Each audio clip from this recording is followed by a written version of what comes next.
La parole de Dieu est un trésor inestimable. Ne laisse pas ta Bible fermée. Oh non, non. Lis-la, médite-la, nourris-toi. Lis-la, médite-la, nourris-toi. Bonjour. Aujourd'hui, j'aborde avec vous ce beau texte de l'annonce de l'ange à Marie. C'est au chapitre 1er de l'évangile de Luc, les versets 26 à 38. Dieu envoya l'ange Gabriel dans une ville de Galilée, Nazareth, chez une jeune fille fiancée à un homme appelé Joseph. Celui-ci était un descendant du roi David, et le nom de la jeune fille était Marie. L'ange entra chez elle et lui dit « Réjouis-toi, le Seigneur t'a accordé une grande faveur, il est avec toi. » Marie fut très troublée par ces mots. Elle se demandait ce que pouvait signifier cette salutation. L'ange lui dit alors « N'aie pas peur, Marie, car tu as la faveur de Dieu. Bientôt tu seras enceinte, puis tu mettras au monde un fils que tu nommeras Jésus. Il sera grand, et on l'appellera le Fils du Dieu Très-Haut. Le Seigneur Dieu fera de lui un roi, comme le fut David son ancêtre, et il régnera pour toujours sur le peuple d'Israël. Son règne n'aura point de fin. Marie dit à l'ange, « Mais comment cela sera-t-il possible puisque je suis vierge ?» L'ange lui répondit, « Le Saint-Esprit viendra sur toi, et la puissance du Dieu Très-Haut te couvrira comme d'une ombre. C'est pourquoi on appellera Saint et Fils de Dieu l'enfant qui doit naître. Élisabeth, ta parente, attend elle-même un fils, malgré son âge. Elle qu'on disait stérile, en est maintenant à son 6e mois, car rien n'est impossible à Dieu. » Alors Marie dit, « Je suis la servante du Seigneur, que tout se passe pour moi comme tu l'as dit. » Et l'ange la quitta. Mes amis, la question qui me vient immédiatement à la lecture de ce récit, c'est comment pouvons-nous parler aujourd'hui, dans notre contexte difficile, le contexte parfois même pénible que nous vivons, de bonnes nouvelles et de salut? Eh bien, je m'arrêterai à 2 remarques. La première est de croire que rien n'est impossible à Dieu. Comme dit l'ange à Marie, rien n'est impossible à Dieu. En effet, dans ce passage, nous trouvons 2 situations impossibles. La Vierge Marie, qui tombe enceinte sans avoir eu de relation sexuelle. Et puis, Élisabeth, sa cousine, elle-même âgée et stérile, qui pourtant a déjà atteint le 6e mois de sa grossesse. Les 2 situations, pourrions-nous dire, sont humainement impossibles. Et pourtant, elles sont arrivées par l'œuvre de Dieu, sans intervention humaine. C'est par l'œuvre de Dieu que la vie a fleuri, là où la vie ne pouvait pas naître. Alors qu'est-ce que ces événements nous suggèrent? À notre époque, certes, l'intelligence humaine et le développement social ont transformé notre monde de manière radicale, et nous pouvons faire des choses qui jusqu'à présent semblaient impossibles et inatteignables en matière scientifique, économique et commerciale. Et ces progrès nous rendent chaque jour plus puissants et nous ouvrent des perspectives toujours plus grandes et plus larges dans tous les domaines de notre vie personnelle et sociale. Nous avons ainsi de plus en plus confiance dans nos capacités. Et puis, vous le savez, arrive un virus, une guerre et des crises économiques et climatiques planétaires qui viennent bouleverser toutes nos certitudes. En peu de temps, tout ce qui fonctionnait jusque-là comme une machine bien huilée a été fortement remise en question. Au sentiment de puissance s'est alors substitué l'inquiétude de ce que peut nous réserver l'avenir, plein d'incertitudes pour la santé, le travail, les enfants, les parents, etc. Bref, la confiance dans nos propres forces est remise en question et nous nous sentons soudain impuissants. Or, notre passage de l'Évangile nous invite à lever les yeux et à garder confiance en Dieu.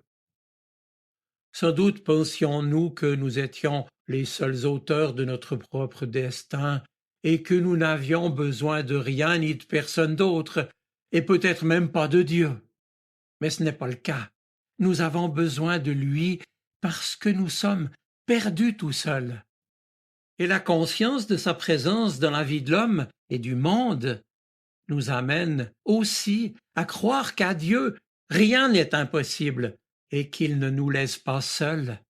Il donne naissance à la vie, même là où humainement elle n'est pas possible.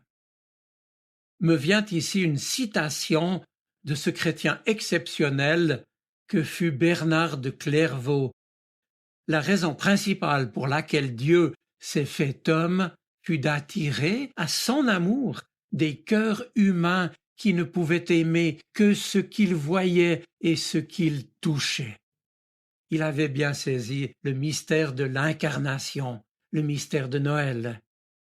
Pour l'heure, dans notre récit, Marie nous apprend à avoir la foi, car croire, c'est reconnaître que cette main invisible de Dieu œuvre toujours et arrive là où l'homme ne peut pas. Croire signifie aussi vivre la situation difficile d'aujourd'hui avec l'espérance chrétienne, qui est l'attitude de ceux et de celles qui décident de vivre dans l'amour. Ils refusent ainsi de s'enfermer en eux-mêmes, mais offrent leur vie, même dans les moments les plus lourds. Marie nous rappelle que croire, c'est donc écouter, accueillir, faire confiance, s'offrir. Les difficultés du moment présent et les incertitudes qui les accompagnent n'annulent pas notre ferme certitude que Dieu n'abandonnera pas celui ou celle qu'il aime et que nous ne sommes donc pas seuls. Et comme le dit l'apôtre Paul, nous savons et nous croyons que celui qui a ressuscité Jésus le Christ d'entre les morts donnera aussi la vie à vos corps mortels par son esprit qui habite en vous. Maintenant, la deuxième indication que nous apprenons de Marie, tout aussi importante, est d'accepter d'entrer dans le temps de la gestation, un temps de patience, de silence et d'attente. Oui, nos contemporains exigent que les choses se fassent immédiatement, en un instant. Mais les choses de Dieu ont besoin de temps et se font lentement. Et pour faire naître la nouveauté, une longue gestation est nécessaire. Nous autres êtres humains, nous consommons le temps avec voracité, tandis que le temps de Dieu se déroule sur de longues distances. Lui creuse en profondeur, il pose des fondations profondes, et on a besoin de temps, de toutes les saisons, pour que les graines semées puissent porter leurs fruits. On peut ainsi penser que la grossesse de Marie a été également nourrie de patience, de foi, de silence, d'écoute, de prière, de tout un cheminement avec Dieu. Et cette grossesse a amené Marie à voir et à reconnaître autour d'elle les lieux et les événements où la main de Dieu a fait quelque chose de nouveau. Par exemple, chez Joseph aussi, qui sera un père. On peut lire cela en Matthieu chapitre 1er. Aujourd'hui, c'est vrai, nous ne comprenons pas tout. Nous ne sommes pas capables de comprendre correctement ce qui se passe.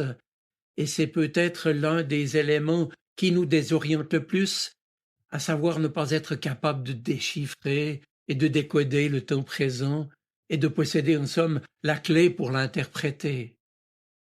Eh bien, l'Évangile nous apprend à laisser décanter ce que nous vivons, qui grâce au temps va se transformer en une compréhension sereine et libre de ce que nous vivons maintenant.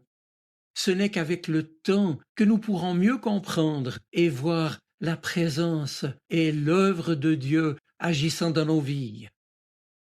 Ainsi, dans les difficultés et les joies des jours à venir, je suis certain que nous recevrons du Seigneur, à qui rien n'est impossible, l'aide et la sagesse qui nous aideront dans notre vie quotidienne. Et pour cette raison, la certitude que rien ne nous séparera de l'amour de Dieu, la confiance qui nous vient de sa fidélité ne disparaîtront pas, et rien, absolument rien, ni personne ne pourra jamais nous séparer de l'amour de Dieu. Certains penseront que notre récit est bien loin de notre vie, trop grand pour la petite vie de chacun d'entre nous. Mais ce n'est pas le cas. La dynamique de cet événement, la dynamique d'un Dieu qui veut intervenir dans notre vie et qui demande simplement qu'on le lui permette, est la dynamique de la foi, c'est-à-dire de notre vie et de notre relation chrétienne quotidienne avec Dieu. Même ce que nous traversons ne pourront pas les remettre en question. Je vous souhaite une bonne semaine. Soyez bénis. Amen. La parole de Dieu est un trésor inestimable. Ne laisse pas ta Bible fermée. Oh non, non. Lis-la, médite-la, nourris-toi. Lis-la, médite-la, nourris-toi.